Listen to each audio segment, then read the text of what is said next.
Olá, sejam bem-vindos aqui em mais um episódio número 2 desta nossa maratona, onde eu estou respondendo dúvidas enviadas por vocês.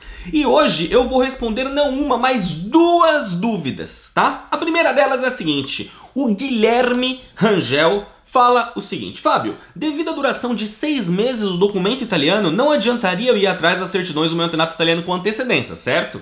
No caso que eu vá viajar só daqui a 1 ano e meio, eu gostaria de deixar pelo menos essas certidões da Itália preparadas. Isso é possível? Na verdade, Guilherme, o seu raciocínio ele está incorreto. Quando você fala, mas o fato de ter alguma validade relacionada aos documentos italianos, eu não preciso deles no primeiro momento. Não! Na verdade, a primeira coisa que você precisa para começar o seu processo de reconhecimento é a certidão italiana. Porque é através deste documento que você consegue verificar, primeiro, se ele não se naturalizou brasileiro, ou se ele se naturalizou brasileiro, se isso foi feito depois do nascimento do filho. E este documento vai te servir também para verificar se existem erros nos documentos brasileiros. Então, é muito importante, é a primeira coisa que você precisa. O documento italiano em mãos, ok? Em relação à validade dos documentos, já tem aqui, né, na verdade já tem no canal do YouTube.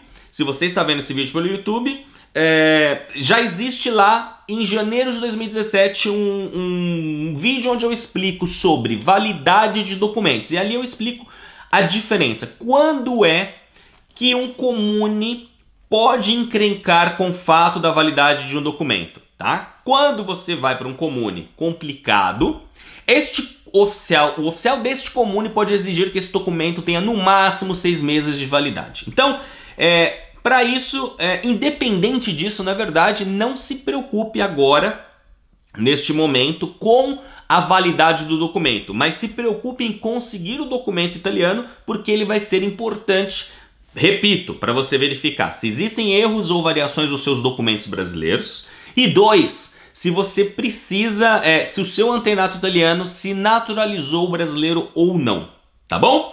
E a segunda dúvida é da Giovanna. Giovanna Capello pergunta o seguinte: Fábio, estou aqui na Itália com permesso de soggiorno per studio. Meu permesso está sendo realizado em Siena, mas eu me mudei para Padova e é aqui que eu farei o meu processo de reconhecimento da cidadania italiana. Eu ainda estou inscrita no meu curso em Siena e vou para lá para os exames, o que é o exigido pela universidade. Você acha que posso ter algum problema na questura no momento da declaração de hospedagem ou no processo de residência por meu permesso estar ligado a outra cidade?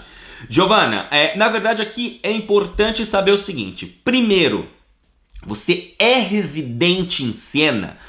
Você chegou a ir até o comune de Siena e solicitar a sua residência lá?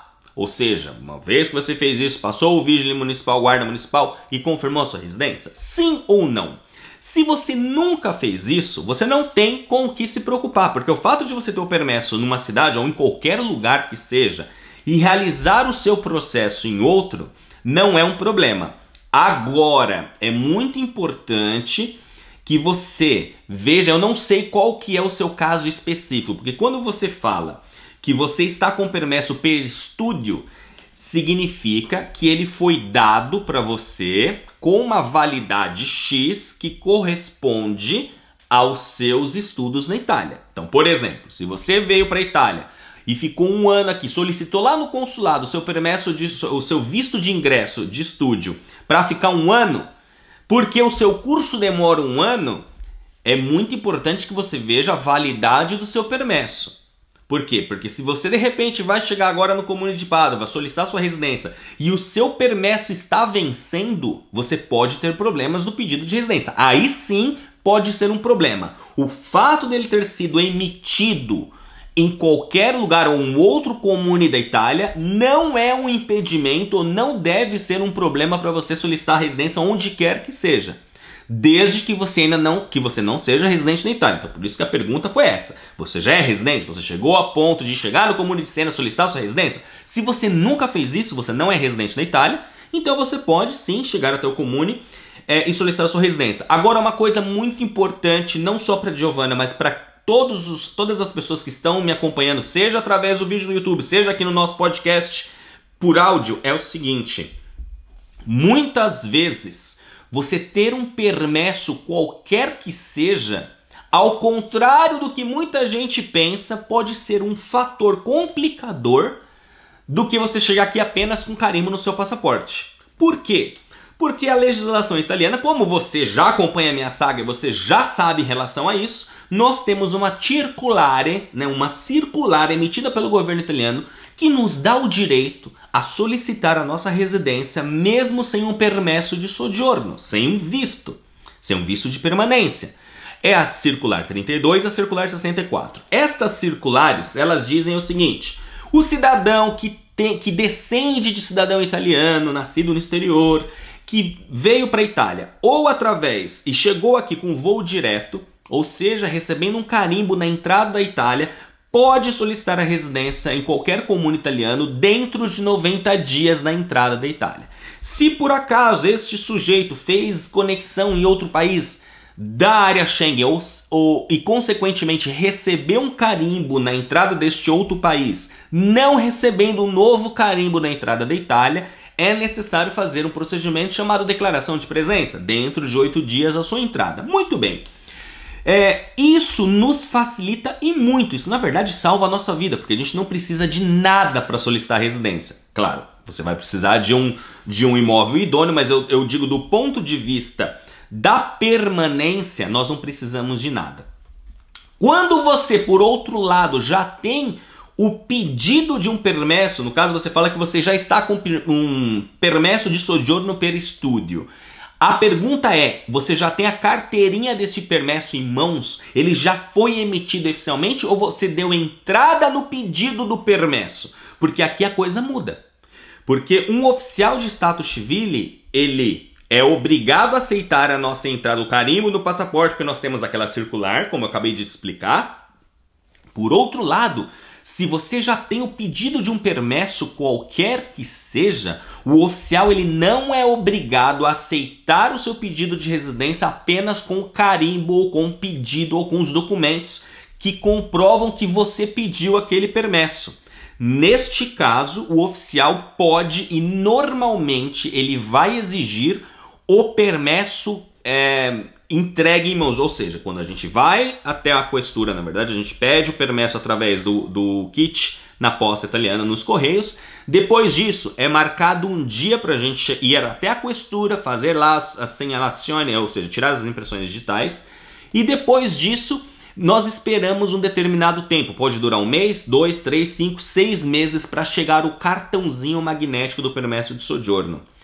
O problema quando você vem com permesso de estúdio, que às vezes esta primeira etapa, por exemplo, entre a posta e o agendamento na questura pode demorar meses. Nós temos um caso lá na Escola Online da Cidadania Italiana de um aluno que ele chegou na Itália com um permesso de estúdio e aí ele foi agendado só daqui a 6 meses para tirar as impressões digitais e apresentar os respectivos documentos. E ele foi para um comune e o comune disse exatamente isso que eu estou compartilhando com vocês, que ele não pode solicitar a residência até que ele esteja com o permesso pedido, emitido e a carteirinha em mãos. Então é muito importante, a todos vocês que estão me ouvindo ou me vendo, é importantíssimo que vocês tenham isso em mente.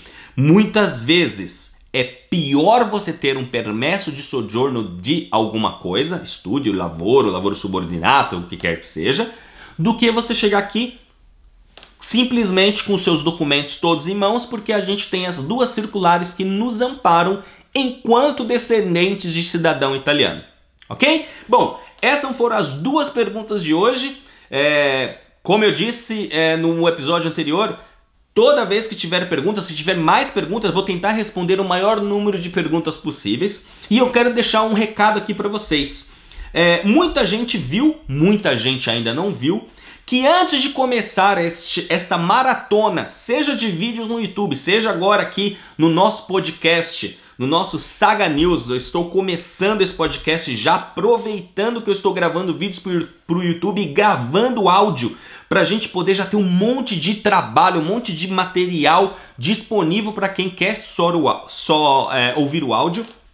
Eu quero dizer uma coisa, que ao mesmo tempo que nós estamos aqui fazendo os vídeos no canal do YouTube da Minha Saga e também para o nosso Saga News, o pessoal da Itálica, que é o professor Darius, que é um professor de italiano, eles estão fazendo uma maratona de vídeos no canal do YouTube deles. Então, se você não conhece a Itálica, na verdade eu conheci os meninos no final do ano passado, de 2017, e eu propus conversando sobre isso. A gente, na verdade, nós participamos de um evento juntos, nós nos encontramos, nos conhecemos, e tomando um café eu falei, olha, é o seguinte, por que vocês também não fazem um desafio para os leitores, ouvintes e seguidores de vocês? Façam a mesma coisa, porque eu venho fazendo isso todos os anos e é muito bacana o retorno que isso dá, a quantidade de pessoas que a gente acaba atingindo e ajudando, e o objetivo é sempre ajudar.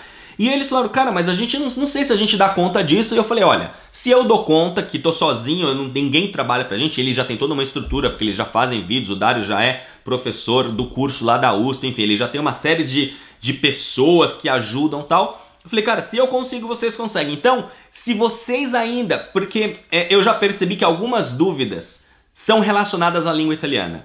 Então, ninguém melhor, eu não conheço pelo menos ninguém melhor do que o Darius, da Itálica, para poder ensiná-los e ajudá-los em relação à língua italiana. Então, eu não vou me atrever aqui a falar italiano. Inclusive, a gente de repente vai ter aí alguma coisa, eu vou tentar trazer aí o Darius para fazer um vídeo juntos, enfim, a gente de repente vai fazer alguma coisa por Skype, eu não sei ainda, não estou prometendo nada, mas o que eu quero dizer é o seguinte, entrem lá no canal da Itálica, seja na página do Facebook deles, ou seja no canal do YouTube, chama Itálica, I-T-A-L-I-C-A, Itálica, e comece a seguir porque eles estão fazendo da mesma forma que eu estou fazendo aqui, todos os dias falando sobre, respondendo dúvidas sobre cidadania italiana, eles estão lá no canal deles, todos os dias falando sobre dúvidas que as pessoas têm sobre a língua italiana, tá bom? Então eu achei bacana compartilhar isso com vocês. Vou fazer um convite, tá? Inclusive, Dário, se você estiver ouvindo o nosso podcast ou assistindo no YouTube, quiser gravar alguma coisa, a gente combina e faz alguma coisa juntos, porque da mesma forma que o pessoal que segue a Minha Saga precisa da língua italiana, eu acho que o pessoal da Itálica que aprende a língua italiana, de repente, também quer de alguma forma ou de outra, em algum momento do processo de estudo da língua italiana, também aprender a realizar o processo de cidadania italiana ou alguma coisa do gênero, tá bom? Então, eu espero que vocês tenham gostado mais uma vez deste nosso bate-papo aqui, dessa nossa conversa. E, mais uma vez, se você gostou, vai ter um link aqui na descrição, caso você tenha uma pergunta, você quer que eu responda a sua dúvida específica sobre cidadania italiana, lembrando mais uma vez que no canal do YouTube da Minha Saga já existe uma sequência de 31 vídeos em janeiro de 2017, onde eu explico tudo sobre a cidadania italiana. E a minha proposta agora, em 2018, não é repetir vídeos ou falar sobre a cidadania italiana do ponto de vista teórico. Na verdade não é teórico porque eu falo muita coisa prática, mas sim responder dúvidas específicas. Então é importante que você, antes de mandar a sua dúvida, assista aqueles vídeos que estão lá. Se você estiver ouvindo isso pelo podcast, vá no canal do YouTube, assista os vídeos, tem 31 vídeos lá, e aí sim, uma vez que você sabe tudo sobre o processo de reconhecimento, como cada caso é um caso, você vai acabar se deparando com uma peculiaridade que só tem no seu processo, aí sim, este é o momento de você olhar um link que tem aqui embaixo, coloque lá o seu nome, seu e-mail e mande a sua dúvida, que aí eu vou tentar responder a sua dúvida, esta dúvida específica, tá bom? Um grande abraço a todos e a gente se vê no próximo episódio. Arrivederci!